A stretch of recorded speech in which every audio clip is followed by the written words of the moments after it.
하나님 감사합니다. 우리가 진짜 주 안에 있으면서 또 날마다 이렇게 배우기 위해서 한 달에 한 권씩 이렇게 책을 봅니다. 주님께서 지혜 주셔서 잘 알아갈 수 있도록 도와주옵소서. 함께하는 분들에게도 주님께서 은혜를 더하여 주옵소서. 감사하며 예수님의 이름으로 기도합니다. 아멘. 아멘. 예, 공유하겠습니다.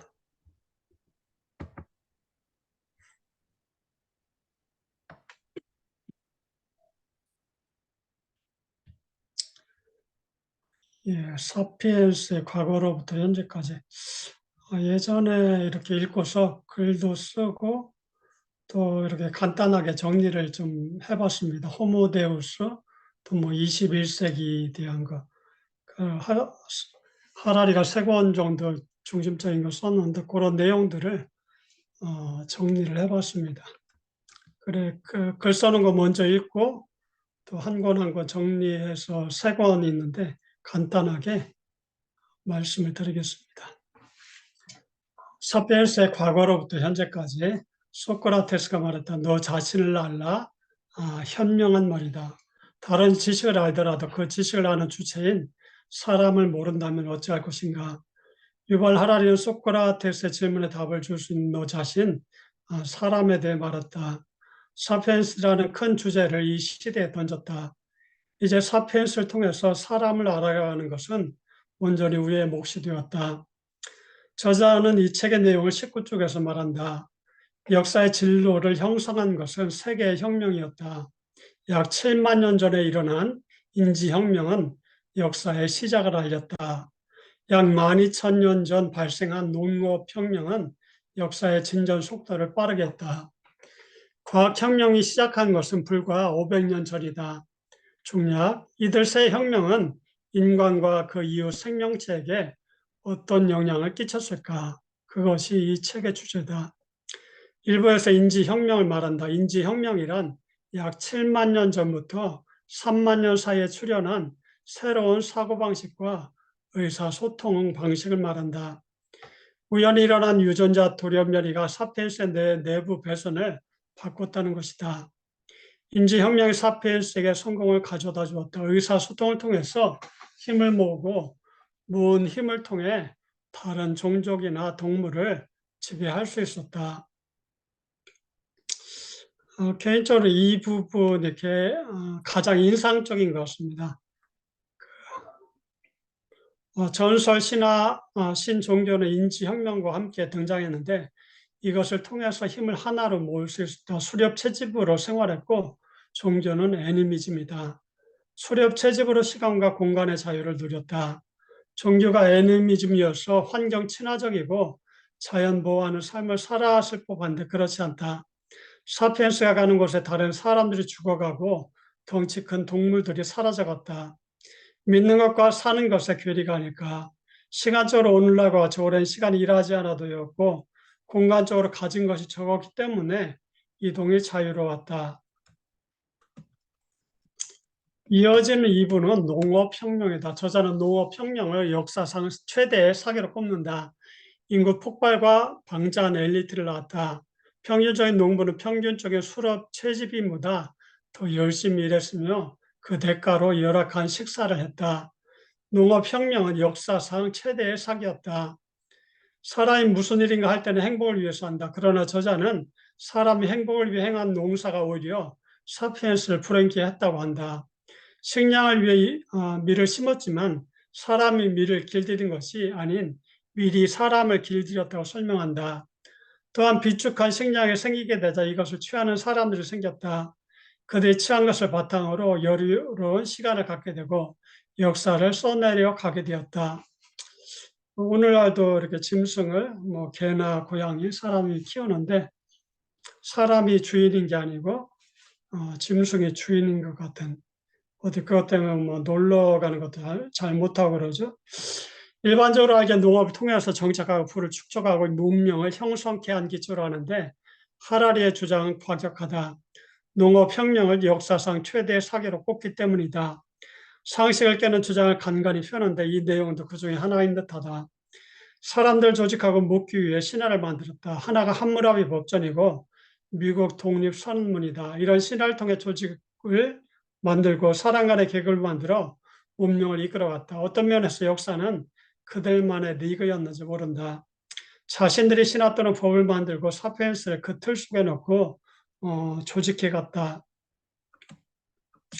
3번의 내용은 인류의 통합이다. 인류의 통합은 돈, 제국, 종교와 연결되어 있다. 종교와 나라가 달라도 돈은 누구나 좋아한다.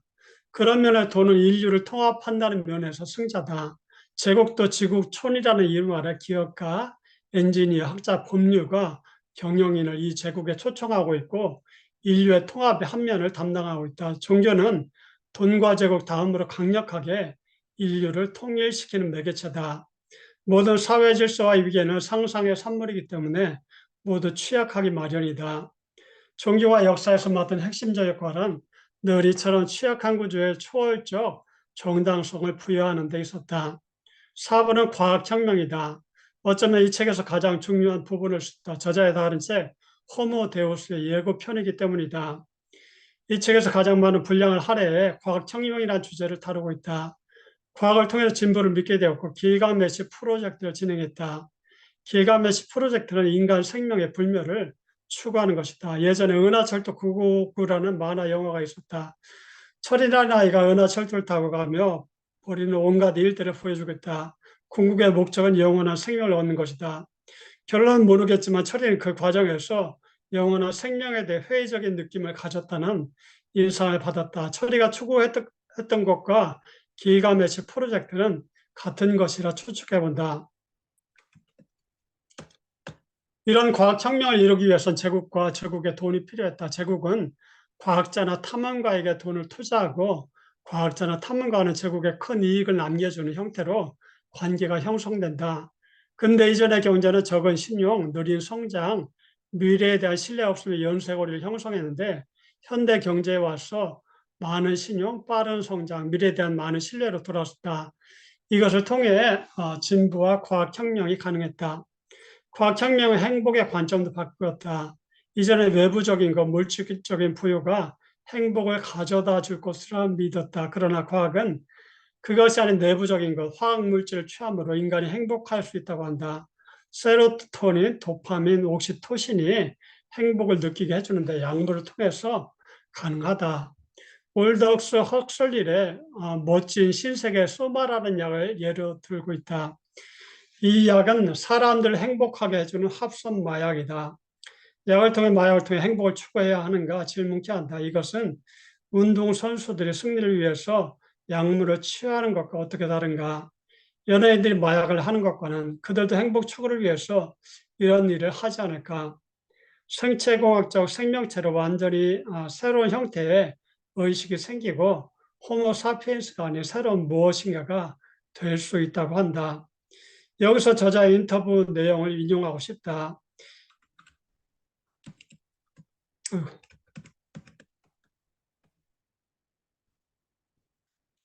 인간은 새로운 힘을 얻는 데는 극단적으로 유능하지만 이 같은 힘을 더 큰 행복으로 전환하는 데는 매우 미숙하다. 우리가 전보다 훨씬 더 큰 힘을 지녔는데도 더 행복해지지 않은 이유가 여기에 있다.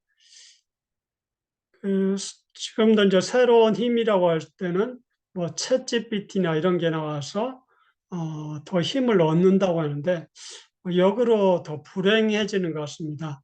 우리가 뭐 다음 달에 읽을 책도 그거와 유사한 내용인데 거짓말이 더 많이 쏟아지고 그것을 통해서 인간은 더 불행한 쪽으로 가지 않는가.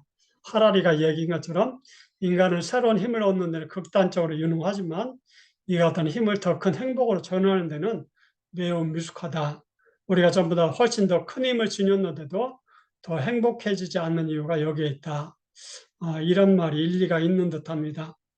인지혁명과 농업혁명, 과학혁명을 거쳐 온 사피엔스 미래가 행복할까, 불행할까, 약물로 행복을 취하고 생체공학을 통해 새로운 인류가 되는 것을 통해 행복이 올까, 물음표를 던질 수밖에 없다. 이런 궁금증이 커지기에 저자의 다음 책이 기대가 된다. 호모 데우스 말이다. 아울러 과학보다는 종교에 더 관심이 많았는데 과학에 더 관심을 가져야겠다는 다짐을 해본다. 아니, 과학에 관심 갖지 않고는 살 수 없는 세상에게 나 자신과 사피엔스를 알아가기 위해 과학의 눈을 돌려야겠다. 이게 글이고요. 다음 번이 책을 간단하게 요약한 내용들이 있습니다. 세 권을 요약했는데, 세 권을 제 개인적으로 사피엔스는 과거다. 그 다음 책은 현재, 또 그 다음 책은 미래. 그렇게 붙여보았습니다. 사피엔스는 유인원에서 사이보그까지 인간 역사에 대담하고 위대한 질문이다. 사피엔스는 희대의 사기꾼이다. 유발 하라리가 첫 번째는 역사와 생물학의 관계, 두 번째는 역사의 정의는 존재하는지, 세 번째는 역사가 전개됨에 따라 사람들은 과거에 비해 더 행복해졌는지 등 거시기적인 안목으로 역사를 보는 연구를 하고 있고요. 그의 세계사 연구는 유튜브를 통해서 알려지기 시작했습니다. 아까 얘기했던 것처럼 말하자면 인간은 권력을 획득하는 데 매우 능하지만 권력을 행복으로 전환하는 데는 그리 능하지 못하다. 그래, 하라리가 이제 사피엔스 같이 쓴 책들을 빅히스토리라고 이야기하고 뭐 총균세나 여러 그 빅히스토리 책들이 많이 나와 있습니다. 그런데 사피엔스는 좀 그 빅히스토리 중에서도 독특하고 인기가 많이 있는 책 중에 하나죠. 인지혁명은 7만 년 전 시간에 대한 반론이 있습니다. 여섯 인종이 살았는데 사피엔스만 남았다. 7만 년 전부터 3만 년 전 사이에 출현한 새로운 사고방식과 의사소통 방식, 지식의 나무 돌연변이 선악과다. 언어로 세상 정복이 가능했다. 언어는 유연하고 세상에 대한 정보 공유 수단이다. 그래, 그 언어 그 뒷담화 한 뭐 150명까지 가능하다고 하죠. 그 뒤에는 이렇게 정보 공유나 사람들 관계 형성에 있어서 뒷담화 갖고는 해결이 안 되기 때문에 전설, 신화, 신종교 이런 것들 인류에게 들어와서 수많은 뭐 수십만, 수천, 뭐 몇억, 몇십억 이런 사람들 통합시키는 것을 상상을 믿게 하는 그 전설, 신화, 신, 종교, 요즘에 뭐 과학 이런 것이 등장하는 것이 다 수많은 수십억의 사람들을 뭔가 이렇게 통일시키기 위해서 이런 것들이 등장했다는 거죠. 그것이 인지혁명을 통해서 가능했다는 것이 유발 하라리의 주장입니다. 농협혁명은 12,000년 전 역사상 최대 사기다. 채집 시대와 농업 시대를 이렇게 비교하면은 채집을 뭐 한 3시간, 6시간 그러니까 한 반나절 정도 일하면 먹고 살았는데 농업 시대는 하루 종일 일하고 일하는 시간이 길었고 채집 시대는 뭐 어떤 식물도 먹고 동물도 먹고 다양한 먹거리가 있었는데 농업 시대는 식물 많이 먹고 동물을 먹기 위해서는 고기를 먹기 위해서는 양육을 해야 됐죠. 길들여야 했는데 어떤 면에서 사람이 동물을 길들이는 게 아니고 동물이 인간을 길들이는 밀에 대해서도 그런 얘기합니다. 사람이 밀을 이렇게 키운 게 아니라 밀이 사람을 길들인 게 아닌가 그런 이야기도 합니다. 또 채집 시대는 병에 강했습니다. 이동하고 동물과 살지 않고 여기저기 움직였기 때문에. 근데 농업 시대는 한 군데 이제 사람이 밀집해 있기 때문에 병에 취약했죠. 또 동물까지 끌어들여서 동물이 걸리는 것, 인수공통 전염병들에 취약했죠.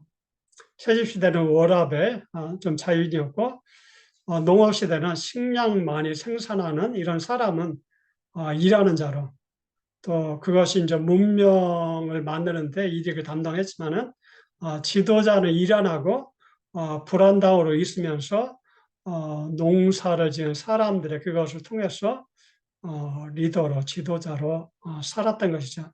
이런 갈등은 그 시대부터 오늘날에도 계속적인 그런 갈등들이 있는 것이죠. 인류의 통합을 허구, 상상, 이야기로 했다는 것입니다. 눈에 보이게 나타난 것이 돈, 제국, 종교이고요. 뒷담화로 150명까지 뒷담화 가능했는데 그 넘어서는 인원은 뒷담화가 안 돼서 허구상상 이야기를 만들고 그것을 통해서 통합을 했습니다. 그것이 돈, 제국, 종교입니다. 이전 시대는 어떤 종교 또 제국을 통해서 많이 했지만은 지금은 또 과학을 통해서도 많이 하죠. 과학혁명은 500년 전이고 과학은 홀로 힘이 없었고 제국과 자본주의, 돈과 손을 잡았습니다. 돈을 뒷배로 발전했습니다. 그에 추진한 것이 길가메시 프로젝트이고 불사신 프로젝트라고 합니다. 죽음을 없애려 했던 고대 메소포타미아의 영웅이 길가메시죠. 그 길가메시 서사시가 지금 인류에게 존재하는 그 서사시 중에 제일 첫 번째로 이렇게 남아 있습니다. 그리스 로마 신화도 있고 하지만은 그 이전에 길가메시 서사시가 남아 있죠. 생물과 무생물을 생명공학 유전자이시 사이보그 공학 인조인간 이건 이제 호모데우스죠. 생물과 무생물을 부분적으로 합치고 생체공학적 의수를 지닌 인간 비유기물공학 컴퓨터 프로그램 컴퓨터 바이러스 이런 것들 하라리의 인터뷰 이건 뭐 계속 반복하는 내용인데 인간은 새로운 힘을 얻는 데는 극단적으로 유능하지만 이 같은 힘을 더 큰 행복으로 전환하는 데는 여전히 미숙합니다. 우리가 전보다 더 큰 힘을 지녔지만 더 행복해지지는 않습니다. 인류의 미래가 계속해서 뭐 챗GPT 나오고 AI 또 뭐 로봇 이런 게 나오지만은 과연 계속해서 행복할까? 그것은 미지수고 그렇지 않은 쪽으로 계속해서 나가는 것을 역사를 통해서 볼 수 있습니다. 그래 사피엔스가 과거라면은 현재 21세기를 위한 21가지 제안은 약간 현재적인 측면이 많이 있습니다. 또 뒤이어 나올 것 호모데우스는 미래다. 그렇게 제가 각각의 과거, 현재, 미래로 하라리의 책 제목들을 붙여봤습니다. 더 나은 오늘은 어떻게 가능한가? 현재 문제를 해결을 위한 처방전이다. 일부는 기술적인 도전인데요. 기술이 발달해 사람이 직업 일을 갖기가 쉽지 않습니다. 사람이 기술 발달에 따라가지 못하기 때문이다. 데이터로 사람을 지배합니다. 우리가 막 열심히 뭐 이렇게 SNS에 자료들을 올리죠. 그런데 그런 것들을 가진 사람들이 그 정보를 가지고 돈을 벌고 또 그 정보를 통해서 사람들을 지배할 가능성이 크다는 것입니다. 개인적으로 그런 고민들을 많이 합니다. SNS 뭐 이렇게 글을 올리기도 하고, 막 글을 열심히 쓰기도 하지만은, 때로 이런 것들 하면서 뭐 하는 짓인가 그런 생각을 할 때가 많이 있습니다. 왜냐하면 그것을 가지고서 사람을 지배하는 또 다른 사람들이 있기 때문이죠. 데이터를 가진 국가, 기업이 개인을 지배합니다. 구글이나 또 뭡니까? 페이스북 이런 것도 그걸 통해서 정치를 이렇게 조작하는 그런 일도 하고 여러 가지 많은 일들이 벌어지죠. 두 번째는 정치적 도전인데 세계는 하나라는 거죠. 이전 시대와 달리 어떤 환경 문제나 기후 문제 이런 문제를 풀기 위해서는 어느 한 나라만 가지고는 안 되는 그런 시대가 되었습니다. 함께 풀어야 한다는 것이죠. 그런 가운데서 자국 중심주의와 지국촌이 이렇게 부딪힙니다. 미국도 이전에는 이렇게 세계 경찰로 활동도 하다가 그게 여의치 않으니까 약간 뭐 세국 정책을 펴는 듯한 트럼프가 나와서 자국민을 우선시하는 그런 정책을 펴려는 그런 시도를 하고 또 그것이 미국 민들에게 맞아서 인기를 끌기도 하죠.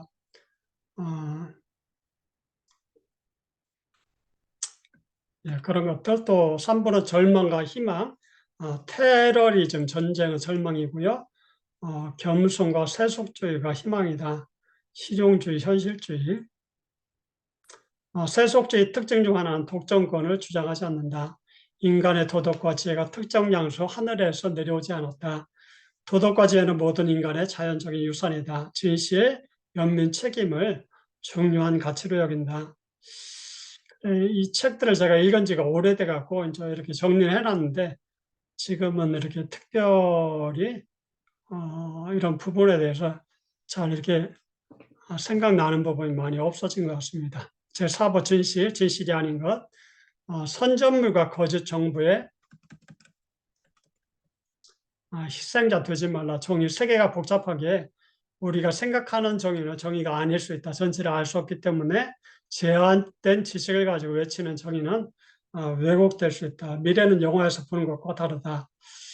요즘에는 뭐 유튜브나 또 뭐 교회 안에서 이야기되는 여러 가지 말들, 이렇게 옳은 것이 아닌 것일 수도 있는데 옳은 것처럼 퍼지는 그런 것들이 많죠. 뉴스들도 그렇고 막 일단 뉴스를 이렇게 신문이나 이런 것에 무조건 이렇게 거짓된 정보도 흘러내고 나중에 서 그것을 일일이 팩트 체크를 해야 되는 그런 시대를 우리가 살아가고 있습니다.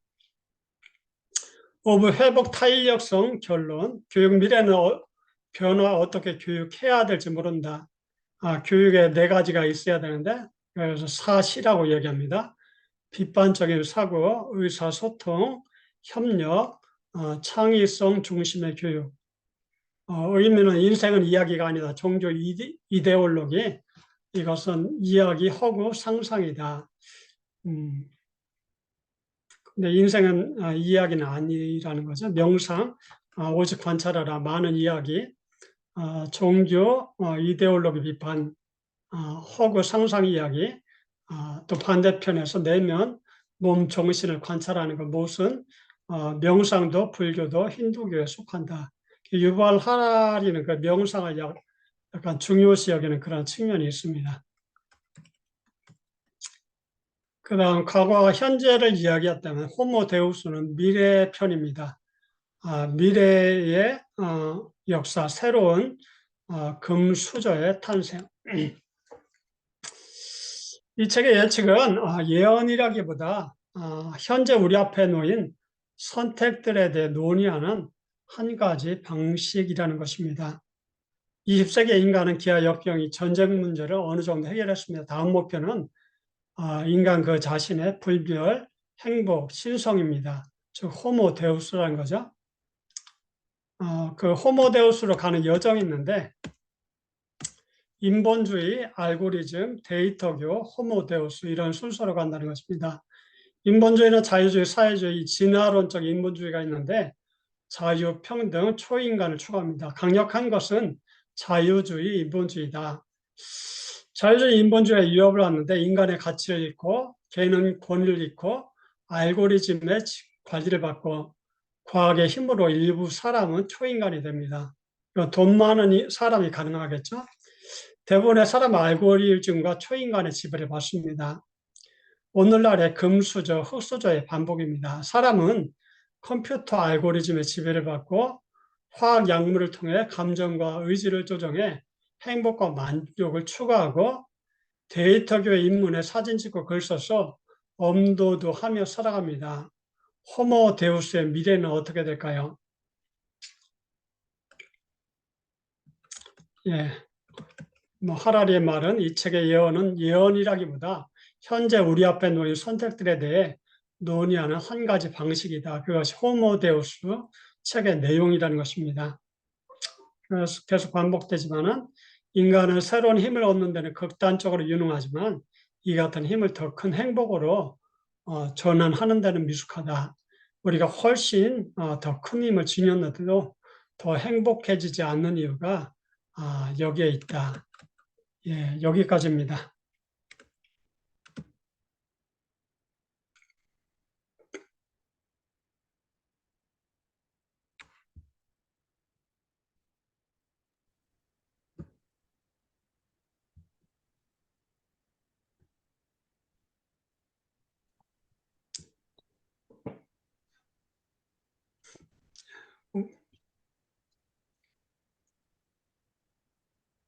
수고하셨습니다.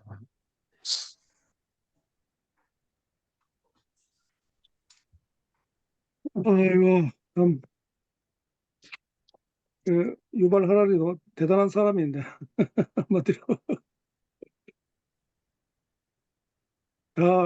다 천재 같아, 다 천재. 예, 예,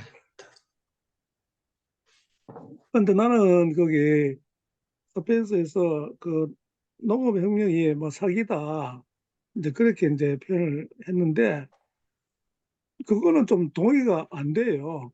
내가 볼 때, 이게 계속해서 거기 이제 수렵, 뭐 채취, 이것만 해가지고는 그, 뭐 노동은 뭐 짧게 하고 뭐 이제 뭐 그런 이야기 나오지만 그게 안정성이 없잖아요. 그죠? 그래서 내가 추측하는 데는 이 농업이라는 게 그런 그 한 곳에 정착해서 이 안정을 누리면 이런 하나의 그 방편으로 이제 농업혁명이 일어났다 이렇게 이제 이해를 한다면은 그게 이제 사기다. 그런데 실제 우리가 인류가 쭉 이게 살아온 그 역사를 보면은 지금의 관점에 보면은 그 사기로 이야기할 수 있는 그런 부분들이 많이 있죠. 있는데 내가 볼 때는 역사의 흐름 자체가 그럴 수밖에 없는 이제 그런 과정이었다. 나는 그렇게 이해를 하거든요. 그래서 뭐 다른 것들은 모르지만 그게 농업혁명을 갖다가 그렇게 이제 치부하는 것 자체는 뭐 솔직히 뭐 동의가 안 되는 거죠. 네.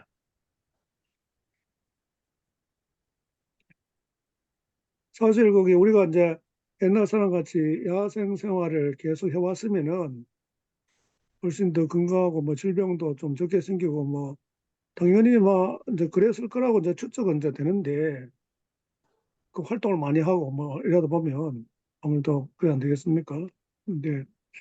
근데 그렇게만 해가지고는 이제 그 어떤 문화라든지 이런 것도 생기가 힘들고 또 이게 그 결국은 이게 쭉 보면은 인간이 상당히 그 부정적인 어떤 그런 측면들 이제 또 많이 드러나고 있잖아요. 이제 긍정적이면서도 그게 이제 부정적인 어떤 그런 측면들이 자꾸 이제 드러나는데 나는 이게 이제 하라리가 이제 유대인이지만은 그 이제 그 신앙이 없는 그런 그 입장에서 이런 뭐 책을 쓰고 이제 했다고 보는데 나는 이런 걸 보면 볼수록 이 기독교가 진짜 진리다 하는 이런 생각이 너무너무 많이 드는 거예요.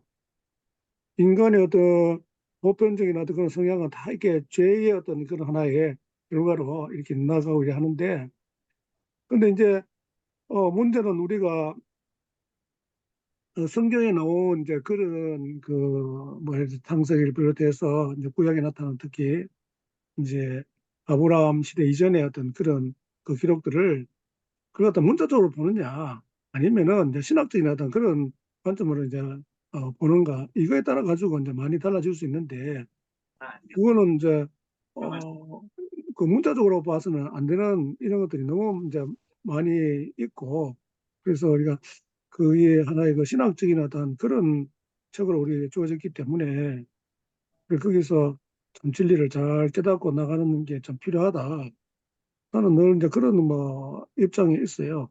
그래서 우리가 이제 이런 지식들이 많이 이제 생기고 또 과거 인류가 어떻게 궤적을 이렇게 그리면서 살아왔는가 나름대로 이제 인류학자들이 많이 연구하고 가지고 이런 지식이 쌓여서 이렇게 이제 결과물을 내고 이렇게 했는데 어, 그거에 대한 어떤 근본적인 어떤 해결책이라 되겠나? 그게 결국은 기독교밖에 없다.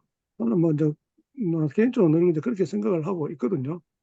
그러니까 그걸 뭐 창세기에 나타난 게 어, 역사적인 어떤 그런 것으로 우리가 다 봤을 때는 문제가 있는 것이고 현재 이제 우리가 과학적으로 증명된 거라든지 뭐 진화론이라든지 이런 걸 우리가 다 어느 정도 수용을 하면서 우리가 이제 신학적인 어떤 그 지평을 좀 잘 넓혀 가야 되겠다 하는 그런 생각을 가지고 있기 때문에 뭐 저도 뭐 신앙생활 처음 할 때는 완전히 뭐 그런 문자적인 그대로 믿고 뭐 이래 했는데 이제 그거에 이제 아니라는 걸 이제 알게 되고 예, 그러면서 이런 책들도 이제 봤을 때 어, 음, 오히려 그 이제 하라리가 이제 해석한 그 자체는 좀 문제가 있는 게 있죠. 내가 볼 때는 농업혁명 그 자체를 사기로 본다는 것도 조금 이제 자기 나름대로 이제 해석을 한 거잖아요. 이만은 이제 그렇게 이제 보지를 이제 않는 거고. 어, 그래서 이런 책들이 우리가 인류 사회 혹은 뭐 인간에 대한 이해를 좀 더 객관적으로 좀 이해할 수 있다고 해야 되겠나? 이제 그런 측면을 이렇게 도와주는 데는 뭐 많은 그 도움이 된다 이런 좀 생각을 이제 하게 되었습니다.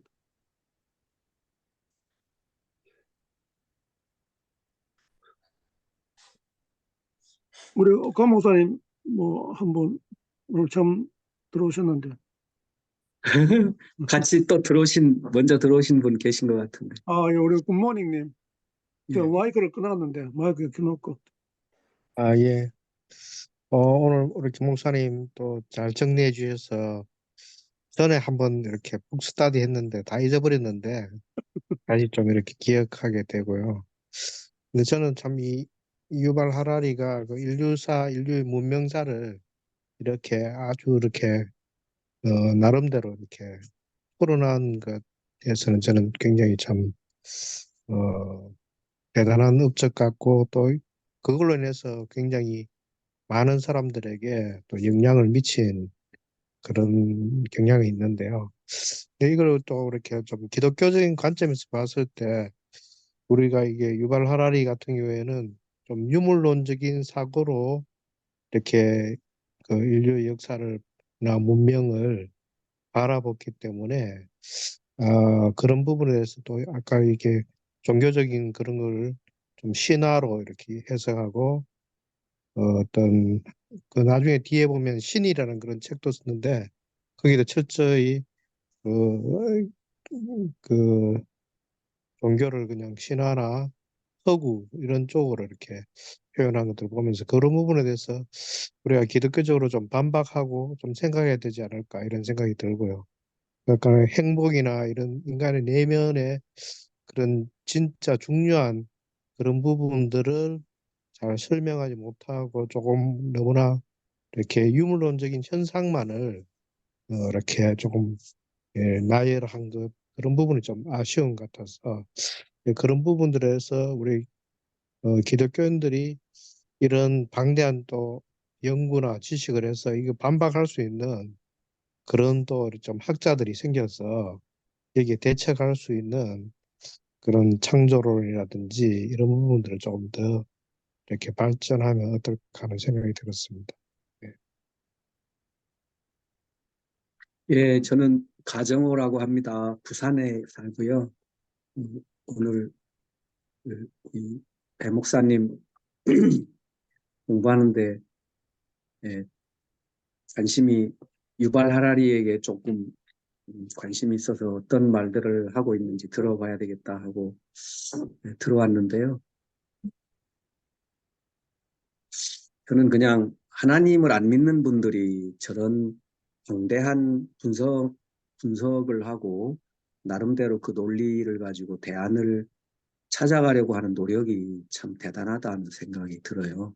그러니까 사실 하나님 없이 논리를 전개한다는 게 하나님을 믿는 믿음 없이 논리를 전개한다는 게 굉장히 고된 이성적 작업이고 어떤 정확한 확신이나 근거 없이 물론 뭐 진화론이나 이런 근거가 있긴 하지만 그것도 역시 어떤 그 근거가 이제 신화적 근거라고밖에 말할 수 없는 어떤 확실한 근거가 없이 전제를 가지고 출발하는 관점에서 어쨌든 건강하게 살고 저는 이제 하나님 없이 나름대로 이성적으로 건강하게 살고 뭔가 논리를 만들고 이런 분들을 보면 참 대단하다. 나는 절대로 저렇게 못했을 것이다. 지금 그래도 저는 은혜를 받아서 하나님을 신뢰하고 성경을 신뢰하는 계시를 신뢰하는 입장에서 어느 정도 이제 이성적 발달이나 지혜 이런 것들을 잘 그래도 은혜로 활용을 해서 이제 분별력 있는 정신 차린 삶을 조금이라도 살 수 있다는 게 그게 저에겐 큰 기적인데 저런 분들이 얘기하는 걸 보면 거기서 참 인사이트를 많이 얻을 수 있다는 생각이 드는 거죠. 예를 들면 이제 기술 숭배, 자크 엘룰이 이제 기술 우상의 결과는 결국은 우상을 숭배하면 그 우상이 결국은 그 숭배한 자들을 이제 희생제물로 삼아버린다라는 그런 말들을 자크 엘룰이 하는데, 이제 결국은 이제 혁명이든 혁신이든 인간의 이성으로 뭔가를 이렇게 예, 발전시키고 그거를 개발해서 뭔가 탁월한 것들을 만들어내면 결국은 이제 이성주의라는 이데올로기 숭배가 되고, 결국은 이성주의의 이데올로기를 숭배하게 되면 그 더욱 더 큰 행복과 쾌락을 또 집착하고 추구하기 위해서 더 큰 이성적 노력을 기울임으로써 있어 이성의 노예가 되는 그런 것들이 인간의 모습인데, 저는 이제 유발 하라리가 그런 그 혁명들이 결국은 사기다라고 하는 그 표현 자체가 그 기술도 인간의 이성을 극대화해서 발전시켜 놓으면 결국은 아까 우리 배 목사님 말씀한 것처럼 그 기술들이 인간을 지배하고 인간을 노예처럼 만들어버리는 소위 기술 중독에 걸려버리기 때문에, 저는 하나님 없이 저런 세계관을 가지고 사람을 이제 해석하는데 좀 주목할 만한 것은 이 이성주의자들의 목표는 이제 행복이라는 것이죠. 그래서 이제 결국 인간이 행복하냐 행복하지 않느냐로 이제 귀결되는데, 이제 우상 숭배의 결국은 이제 행복이 아니라는 것을 이제 알게 되고, 결국은 이제 참된 행복은 하나님을 영화롭게 할 때 그 행복이 소산물로 인간에게 선물로 주어지는 것인데, 행복 자체를 숭배하면 결국은 이제 인간의 이성적 노력이 사기로 끝난다는 것을, 소위 자기 중심성에 이제 포로가 되고 노예가 돼서 결국은 이제 스스로 쾌락에 이제 더욱 빠지게 되고 이런 모습들을 보게 되는데, 유발 하라리도 역시 그런 부분들을 하나님 없이 그 사기라는 표현을 쓴 것 자체가 세계관이라는 관점에서 보면 인간이 뭔가 기술 숭배나 기술 혁명을 해서 그것이 인간을 행복하게 해줄 거라고 생각했지만 결국은 그것에 노예가 된다라는 결론을 내리는 세계관을 가지고 있는 걸 보면 굉장히 지혜롭다 이런 생각이 좀 들고요. 그래서 저희 이제 신앙 고백서에도 보면 인간의 존재의 목적은 행복이 아니라 이제 하나님을 영화롭게 하고 그를 기뻐하는 거다라는, 그게 신화든 신학이든 신앙이든 서구든 저는 그냥 그 자체가 모든 한계를 넘어서게 해주는 은혜로 다가오기 때문에 그게 참 좋습니다. 오늘 유발하라리 이 발제해 주신 배 목사님께 감사합니다. 감사합니다. 아까도 말씀했지만은 그 유발 하라리 이 내용 쓰고서 전문가들한테 반박받은 그런 부분들도 많이 있다고 들었어요. 그래 뭐 구체적으로 뭐라고 얘기는 못하겠지만 그런 부분들이 있고, 또 유발 하라리가 이 책을 쓰기 전에 그 총균세 쓴 것을 보고서 나도 저런 책을 써봐야 되겠다 그렇게 생각해서 이 사피엔스를 쓰게 됐고요. 농업이 사기라는 측면도 아까 우 목사님 말씀하셨지만은 그게 없었다면 문명이 이루어질 수가 없겠죠. 일단 사람이 모여져서 그 안에서 이제 뭔가 이제 얘기도 오가고 지식들도 오가고 그렇게 해서 이루어지는 그런 측면인데, 그런 부분에서 그 건축가인 그 유현준 교수가 그런 부분 얘기 많이 했죠. 이제 도시와 또 뭐 아파트 문화 이런 것들 사람이 모여서 어떤 이제 문명이 형성되는 그런 측면들에 대해서도 건축에 비유해서도 얘기를 많이 했는데, 약간 이제 말씀대로 농업이 사기다라는 그런 측면은 약간 과격한 면이 있지 않은가 그런 생각을 해봅니다. 또 뭐 행복에 대해서도 이야기했지만은 그 행복에 대해서도 그 저기에서 해피 크라시라는 그런 책에서 그거에 대해서 반박을 많이 합니다. 그래, 사람의 행복을 끌어오고 또 행복이 그 어떤 전문가들이나 그런 사람들에 대해서 어떻게 퍼져 나갔는지 예를 들면 약간 뭐 코칭에 대한 그런 부분들도 있고 그 책에서 그 행복에 대해서 반박하는 그런 것을 이제 이렇게 쭉 이야기를 하더라고요. 그래서 조금 이제 보다 말긴 했는데 이 시대 그 행복이라는 것을 어떻게 생각해야 되는가 그런 부분도 생각을 해봐야 될 것 같고요. 그 하라리가 그 10주년이 돼서 그 서문을 또 따로 썼습니다. 그러니까 요즘 나온 책에는 이제 그 서문이 있는데 서문의 내용이 인공지능의 시대에 새로운 이야기가 필요하다 그런 제목으로 썼습니다. 그래 이 인공지능이라는 것이 챗GPT라는 것이 사람에게 어떤 영향을 미칠 것인가 그런 부분에 대해서 아까도 뭐 반복해서 얘기했지만은 새로운 기술을 잘 만드는데 그것이 과연 인간을 행복하게 할 것인가 그것은 이제 약간 부정적으로 보는 거죠. 기술 자체도 뭐 얘기하지만은 그냥 가만히 있는 것이 아니고 이렇게 계속해서 이렇게 기술 자체도 진화한다고 할까요? 사람이 이제 건들지 못한 그런 측면들이 있기 때문에 작가들도 아마 그런 이야기를 하는 것으로 아는데 그런 측면 때문에 이제 어려움이 있지 않겠는가. 계속해서 제가 이렇게 뭐 챗GPT 책을 뭐 몇 권 이렇게 본 경험으로는 이게 이제 소설가처럼 이야기를 하거든요. 어떤 것에 대해서 그 유발 하라리가 10년판 그 서문에서도 챗GPT한테 이 서문을 써달라 그런 주문을 합니다. 하라리가 그 내용을 이렇게 검토를 해보니까 잘 썼다는 거예요. 그 서문에 대해서. 그러니까 유발 하라리가 해놓은 내용들을 가지고 요약해서 그럴듯하게 서문을 만들어 놓은 거죠. 그냥 그대로 놔뒀어도 그냥 하라리가 썼겠구나 했을 정도의 그런 글이 나오는 거죠. 그런 측면들. 또 하나 이제 보면은 오늘날 은행에 대출을 신청하면 승인 여부를 결정하는 것은 다름 아닌 인공지능이다. 그러니까 사람이 결정해서 사람의 그 인생을 사람이 결정해서 이렇게 움직여 나가야 되는데 이런 인공지능이 나와서 인공지능이 결정하고 근데 그 인공지능도 사람이 이렇게 만들어 놓은 지식을 그 안에 집어넣기 때문에 많은 이렇게 인종 차별이나 이런 내용들. 그래 처음에는 그런 내용들이 있어갖고 처음에 하다 중간한 적도 있었죠. 챗GPT를.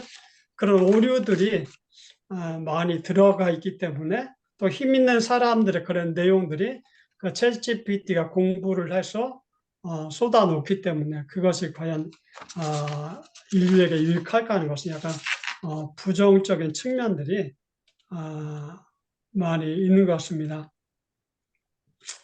그래, 인공지능 시대를 맞아 우리가 어떤 이야기를 믿느냐는 그 어느 때보다 중요하다. 이는 우리가 스스로의 환상을 추구할 더 강력한 기술을 가지고 있기 때문이다. 그런 뭐 얘기도 서문에 썼고요.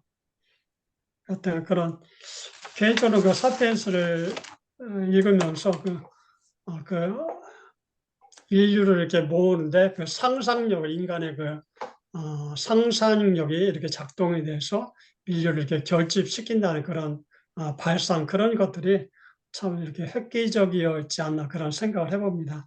예전에는 그냥 뭐 뒷담화를 통해서 소수의 인원을 이렇게 결집을 시켰지만은 뭐 제국, 뭐 종교, 과학 이런 것 어떤 상상력, 과학 같은 경우도 뭐 이렇게 실제적으로 물리적으로 이렇게 시험을 내서 드러난 것을 이렇게 믿는 받아들인 그런 측면도 있지만은 상상에 대한 부분도 이렇게 받아들인 그런 측면도 많이 있는 것 같습니다.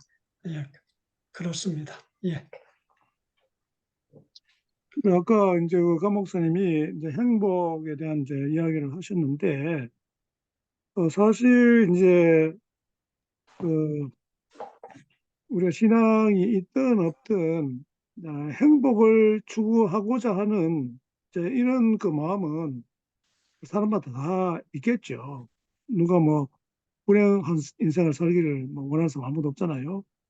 그런데 이제 그 행복 그 자체를 추구해가는 그 무신론자들의 어떤 그 삶의 행태하고 우리가 그리스도인으로서 행복을 추구한다. 저는 이제 그리스도인들이 행복을 하기 위해서 신앙 생활을 한다고는 이제 생각하지 않거든요. 그러니까 결국은 이제 어, 그리스도인은 이제 하나님을 진짜 이렇게 기뻐하고 즐거워하고 또 소망하고 하나님과 이제 좀 아름다운 관계 속에서 살아가게 될 때 결과적으로 주어지는 것이 이제 행복이지, 행복 자체를 갖다가 우리가 추구하는 것이 또 종교의 또 목적은 이제 아닌 것이고, 어 그래서 지금 이제 결국은 이제 지금 인류가 이제 발전해온 어떤 그런 걸 보면은 이제 여러 가지 이제 요인들이 많이 있잖아요. 그걸 갖다가 이제 이발하니까 여러 가지로 이제 또 분석하고 이제 그걸 했는데, 그 결국은 이제 이 인간의 어떤 불신자들의 어떤 그 행복이라는 것은 자기 중심성, 그러니까 우리가 기독교에서 이야기하는 죄의 본질이 바로 자기 중심성이다, 뭐 이렇게 이제 이야기를 하기 때문에 거기에서 나오는 것이 자기는 이제 행복하고 아무 부름이 없는 그런 삶을 산다고 이제 하지만, 그게 결국 다른 사람들과의 관계 속에서 더불어서 이제 우리가 이제 그런 행복한 그런 삶을 살아야 되는데, 그게 이제 잘 안 되는 게 이제 문제잖아요. 그러니까 자꾸 이제 제한된 어떤 자원을 가지고 서로 이제 차지하려고 하다 보니까 이제 뭐 싸움이 생기고 서로 이제 어 어려운 관계가 생기고 국가 간에 또 전쟁도 생기고 막 이제 다 그런 거잖아요. 따지고 보면. 그러니까 이제 유발 하라리가 이야기한 거는 결국 이제 그 정신적인 어떤 그런 영역, 신앙적인 영역 이걸 이제 배제해버리고 그야말로 그 물질적인 거 이제 그런 것을 중심으로 해가지고 쭉 하다 보니까 나름대로 이런 결론을 내고, 또 그것이 뭐 완전히 틀렸다 할 수는 없지만은 앞으로 또 미래도 이제 그런 것을 가지고 또 이렇게 또 예상도 하고 우리가 또 상상을 하다 보면 그것이 현실화되는 이런 것이 또 역사에 보면은 많이 있잖아요. 어, 그래서 그걸 이제 전혀 이제 무시할 수는 없지만은, 또 하나님이 또 그런 능력을 또 우리 인간에 주셔서 어, 어떻게 보면은 인간 스스로가 그런 모든 것을 다 이렇게 해가는 것 같지만은 우리의 관점에서 볼 때는 이제 그렇지 않다고 하는 것, 그것은 늘 이렇게 염두에 두고 우리가 이런 책을 읽어서 나름대로 우리가 알지 못했던 어떤 그런 어, 세계, 어떤 관점, 어떤 이런 것도 우리가 이제 어, 알고 배우긴 해야 되겠지만, 저는 뭐 이제 항상 이제 그 신앙적인 어떤 입장에서 그런 것을 이제 비판적으로 이제 봐야 되고, 우리가 뭐 신학책도 사실은 뭐 비판적으로 또 읽어야 되는 이제 그런 또 우리 의무가 있잖아요. 무조건 거기서 뭐 따라간다든지 뭐 시대 조류로 따라간다든지 이렇게 해서는 안 되는 것이고, 결국은 우리의 어떤 신앙의 어떤 근본적인 어떤 그 자세, 어떤 중심이 어디 있는가. 그래서 저는 인간이 결국은 이렇게 자꾸 이제 뭐가 자 인지도 발달되고 뭐 기술이 발달되고 여러 가지 발달은 되지만, 결국 그 중심에 자기가 그것을 많이 이제 차지하려고 하고 하는 이제 그런 그야말로 자기 중심성, 뭐 이기심 이런 것 때문에 아무리 좋은 어떤 기술, 무슨 제도, 문화가 있다 하더라도 거기에서 사람들이 많은 사람들이 누릴 수 있는 어떤 그 행복 이런 걸 추구해 나가는 거는 그야말로 현실적으로 너무너무 어렵다. 뭐 어려운 게 아니고 불가능하다. 뭐 저는 이제 그렇게 이제 보거든요. 그러니까 저는 한 번씩 그런 생각을 해요. 우리가 지금 21세기에 이렇게 많은 것을 이제 누리고 발달된 이 시대 가운데 살아가는데, 과연 우리가 진짜 뭐 사람들이 이야기하듯이 행복한 그런 삶을 살고 있는가? 그러면은 인류 역사를 볼 때 언제가 그렇게 행복한 그런 삶을 살았을까? 이 그냥 한번 상상을 해보는데, 그럼 뭐 어떤 객관적으로 이야기는 할 수 없겠지만은, 어떻게 보면 옛날 사람들이 우리보다도 더 행복하게 참 인간다운 그런 삶을 살았을 수도 있겠다.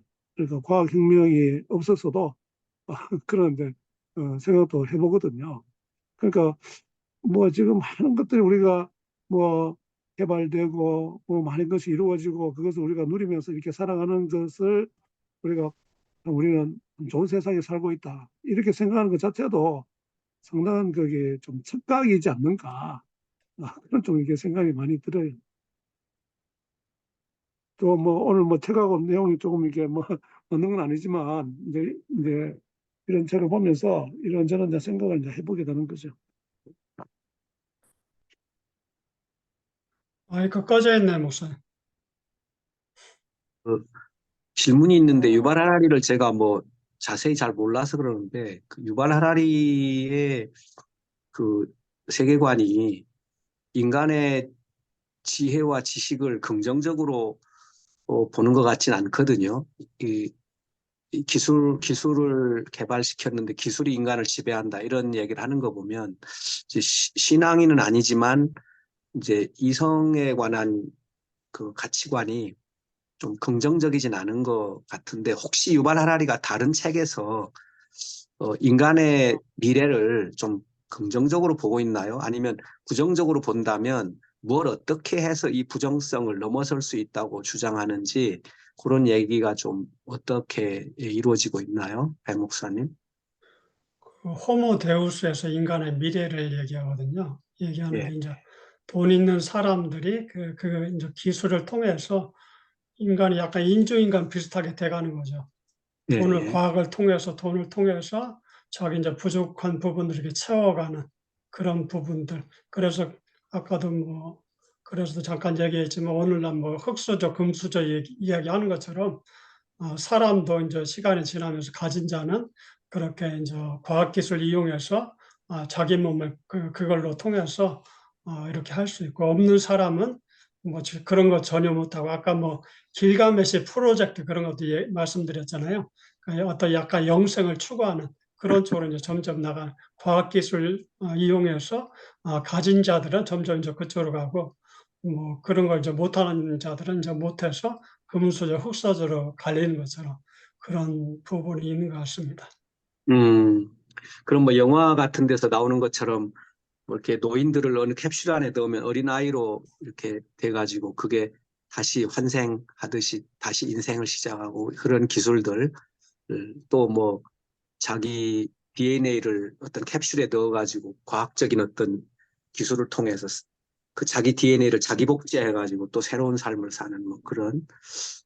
근데 이제 저는 이제 유발 하라리의 환경론은 어떤지도 굉장히 궁금해요. 그러니까 지금 환경을 보면 이제 세계 종말 시계가 12시 한 뭐 57분 정도, 11시 한 57분 정도 가까이 돼 가는데 유발 하라리는 이제 과연 남은 3분 동안에 어떤 인간의 기술이 그 지구를 그 생존 지속 가능한 상태로 만들 수 있다고 보는지 그런 얘기들은 혹시 하는지. 그런 얘기는 생각나는 부분은 없고요. 그 이제 21세기 21가지 뭐 거기에서 이야기하는 부분이 지금 시대는 각 나라가 어떤 문제를 풀기 어렵고 환경 문제가 그렇겠죠. 환경이나 기후 이런 문제들을 각 나라가 풀 수 없고 전 세계가 이제 하나가 돼갖고 이제 그런 문제를 풀어나가야 되는 시대다. 그 정도 얘기한 것 같아요. 환경에 대해서 따로 이렇게 본 기억은 없습니다. 음. 왜 질문을 했냐면 이제 인간의 가능성을 얘기할 때 이제 이성의 가능성을 얘기하잖아요. 기술의 확산의 가능성을 얘기하는데 그게 이제 인간이 이제 환경 문제까지도 그게 인간이 총명해서 그 이성이 훌륭해가지고 뭐 챗 GPT라든지 인공지능 이런 것들을 통해서 어떤 지구의 지속 가능성까지도 이게 유발 하라리가 좀 총균세라든지 이런 데서 통찰해내고 있는지 저는 지금 본 기억이 없어서 여쭤봤습니다. 그 부분도 한번 살펴서 좀 이야기해 주실 수 있으면 좋겠네요. 그래 이제 뭐 인터뷰에서 얘기한 그런 부분에 약간 이렇게 같이 들어가 있는 것 같은데 새로운 기술을 개발하는 데는 능하지만은 행복을 추구하는 쪽으로는 잘 못한다. 그것이 어떤 유발 하라리가 말하는 측면에 많은 부분이 이렇게 들어가 있지 않나 그런 생각을 합니다.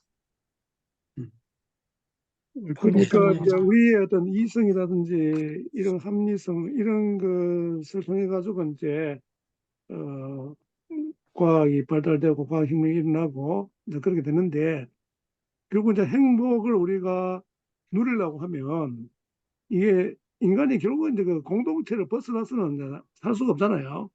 근데 사람들은 자꾸 이게 뭐가 발달되고 편리해지면은 그런 그 공동체가 없어도 우리가 살 수 있는 것 같이 이제 그렇게 이제 오해를 하니까 착각하니까 나는 문제라고 보거든요. 그래서 그게 조금 그 문제가 아닌가 이런 생각이 들고 그 다음에 유발 하라리가 이야기하는 거는 결국 이제 그 이성과 어떤 물질주의적인 이런 한계가 있을 수밖에 없다는 생각을 하거든요. 그러니까 이게 우리 영적인 거, 어떤 면에서 초월적인 거, 우리의 이성을 초월하는 이런 부분, 이런 세상이 있고 이런 능력이 있다고 하는 것을 배제하고 이야기를 하다 보니까 뭐, 뭐가 이렇게, 우리가 그 꿈꾸는 이상 이런 것을 이루어 갈 수 있을 것 같이 이제 생각을 하는데 저는 절대 그렇게 될 수는 없다고 보고 인간의 어떤 그 이제 그 생명도 연장시키는 게 영원히 살고 하는 그거는 말도 안 되는 이야기고 그냥 뭐 그냥 뭐 꿈을 꾸고 그런 상상을 할 수 있지만 결국 이제 나는 뭐 성경으로 우리가 돌아갈 수밖에 없다 하는 이런 걸 읽으면 읽을수록 그거 더 분명해지는 것 같아요. 예, 우리 쪽에서는 이제 약간 이제 종교지만 기독교 하나님이지만은 유발 하라리는 그 명상을 중요시 여기는 것 같아요.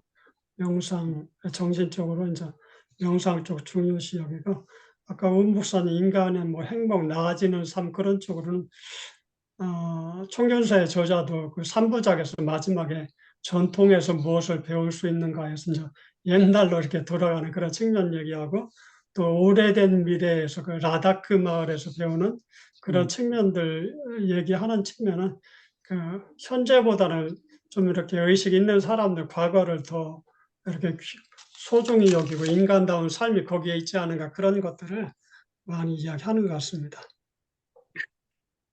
감사합니다. 우리 장 장로님은 뭐 더 이야기할 거 없어요?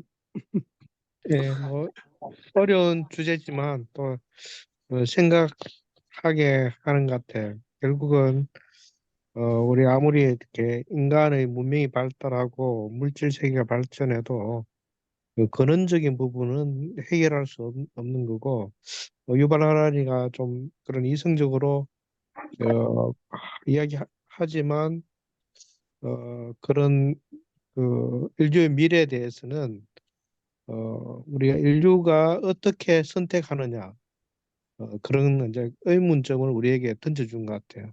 그래서 우리가 어떠한 이런 세계를 볼 때 그냥 물질 세계로 그냥 휩쓸려 들어갔을 때는 인류의 그런 부분들이 많이 위태롭지만 또 이렇게 지혜롭게 그것들을 잘 대처하면 뭐 이런 위기도 하나의 기회가 될 것 같고 이런 문명이 발달할수록 저는 우리 내면 세계에 더 어떻게 보면 하나님을 찾는 그런 본질적인 부분이 더 많기 때문에 우리 또 그런 부분에 대해서도 더 좀 생각할 수 있지 않을까. 또 그래서 우리가 크리스찬들이 이런 유발 하라리의 이런 책들을 우리가 보면서 또 도전도 받고 이 현 시대를 또 이해할 수 있는 그런 또 생각도 하고 그런 사고적인 그런 무장도 필요하지 않을까 그런 생각이 들었습니다. 네, 이상입니다. 말씀하시죠, 강 목사님. 감사합니다. 귀한 말씀, 예, 버전이 되었습니다. 그런데 이제 우리가 거기 모든 게 이제 발전하고 발달하는 이제 이런 세상에서 살면서 어, 그걸 우리가 이제 영적인 어떤 이제 우리 차원에서 그것을 이렇게 잘 이렇게 이제 활용을 하면은 훨씬 우리가 이제 신앙적인 면에서 영적으로 더 풍성해질 수는 이제 있다고 보는데 이제 그 사람들이 오히려 어떤 그 부유해지고 조금 모든 게 이제 발달되고 편안해지면은 신앙이 있는 사람조차도 그런데 이제 매몰돼 가지고 오히려 신앙에서 좀 이렇게 벗어나는 그런 삶을 살 가능성이 아주 높지 않는가. 이제 그런 좀 이렇게 좀 생각은 이제 해보거든요. 그러니까 우리가 부자가 되는 거, 그리스도인들도 다 부자가 되고 하는 것보다 원하죠. 가난하게 살려고 하는 사람 누가 있겠습니까? 그런데 이제 이상하게 이제 부유하게 되면은 일반적으로 조금 그런 하나님과의 어떤 그런 관계가 이제 조금 소원해지는 이제 그런 게 조금 일반적이지 않는가. 그러니까 특히 이제 우리가 이런 그 이성적인 차원, 또 물질적인 이런 차원에서만 우리에게 이게 풍성해지고 하는 것이 결코 우리한테 좋은 것은 아니다. 그래서 이제 아까 저도 말씀드렸지만은 우리 인류가 보통 봤을 때 가장 행복했을 때가 언제였을까?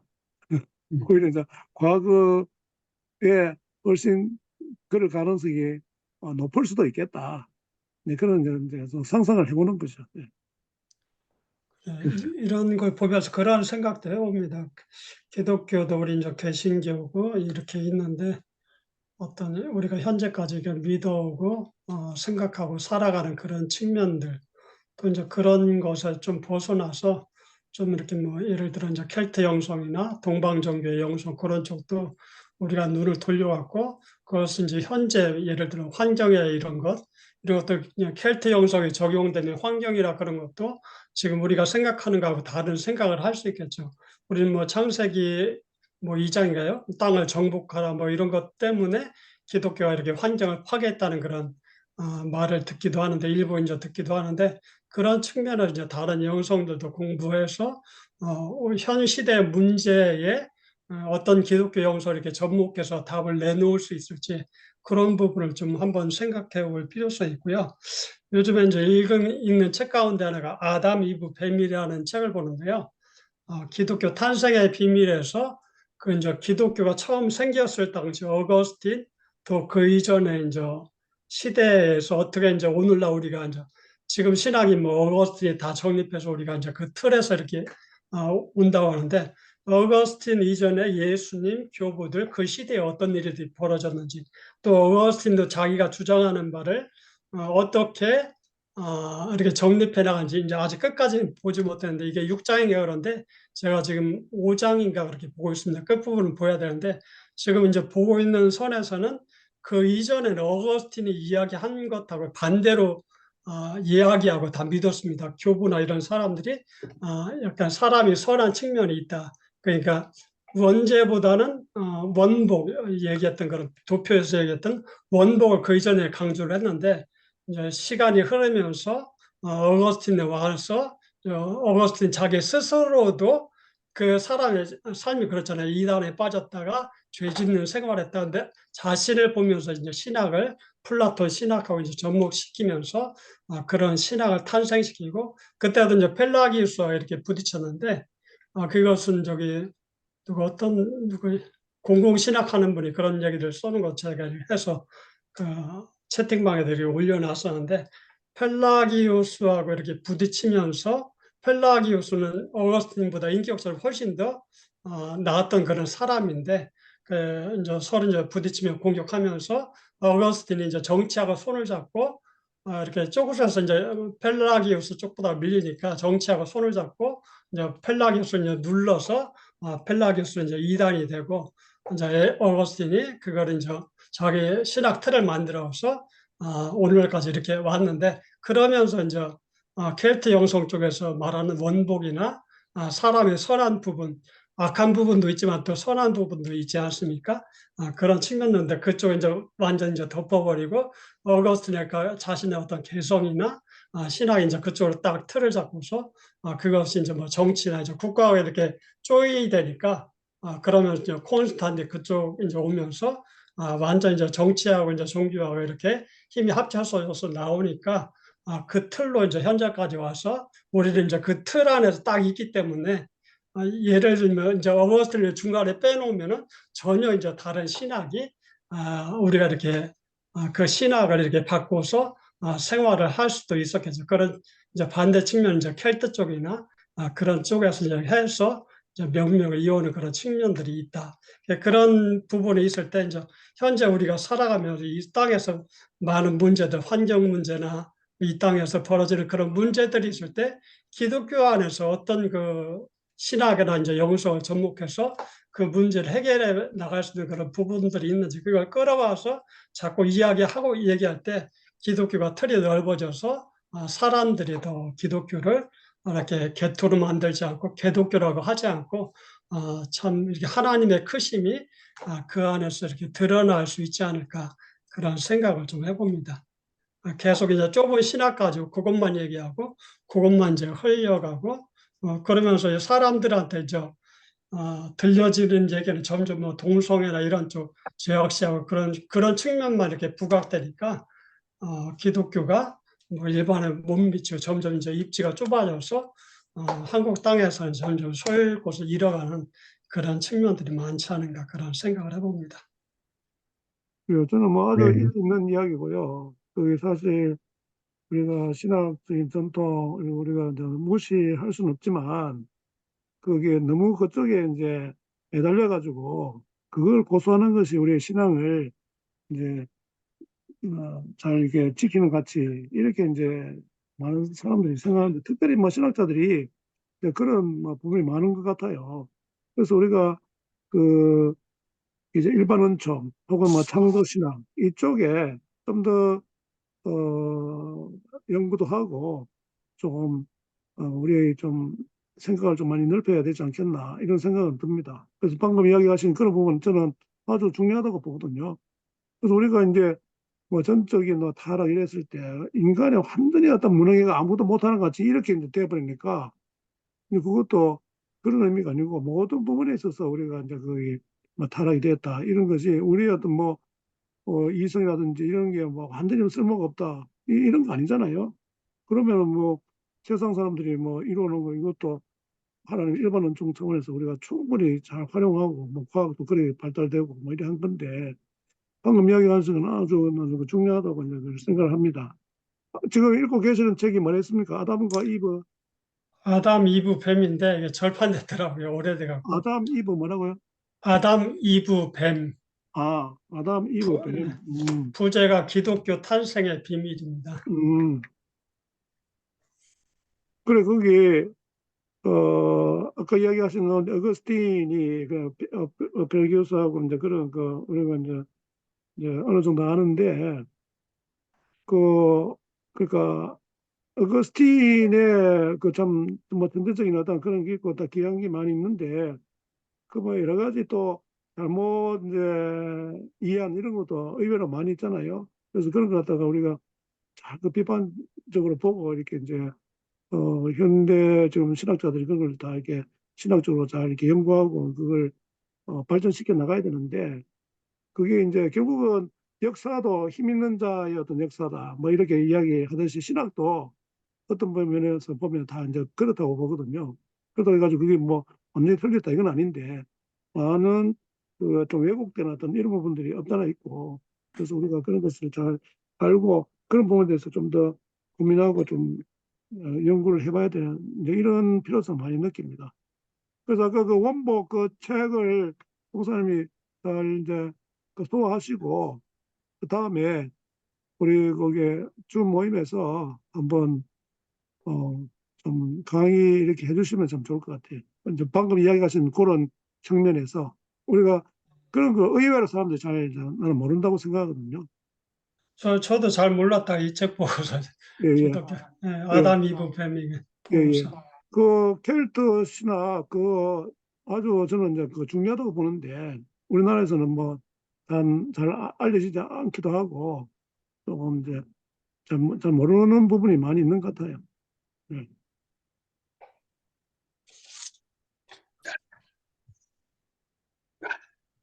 수고 많이 하셨습니다. 또 다음 예, 시간을 위해서 이제 나가겠습니다. 예, 예. 오늘 뭐 감사합니다. 우리 목사님 같이 참여해서 아주 좋았습니다. 예, 아유, 오늘 그래도 마음의 여유가 조금 있어가지고 예, 예. 감사합니다. 네. 그러면은 뭐 감독사님 기도해 주시고 마시죠, 뭐.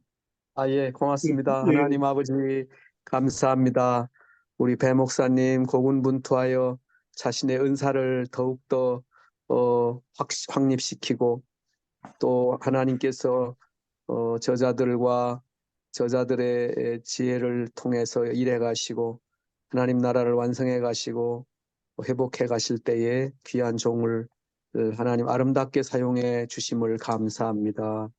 하나님 또 우리 이 귀한 우리 목사님 근무 중에도 늘 후배들을 격려하고 힘을 빌어주고 함께 경청하고 마음에 진실된 생각들을 나누어 주어서 저희들로 하여금 또 힘을 얻어 함께 일하게 해주심을 감사합니다.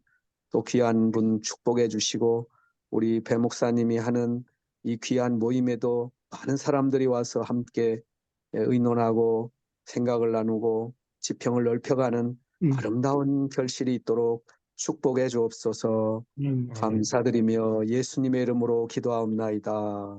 아멘. 아멘. 아이고, 네, 감사합니다. 감사합니다. 감사합니다.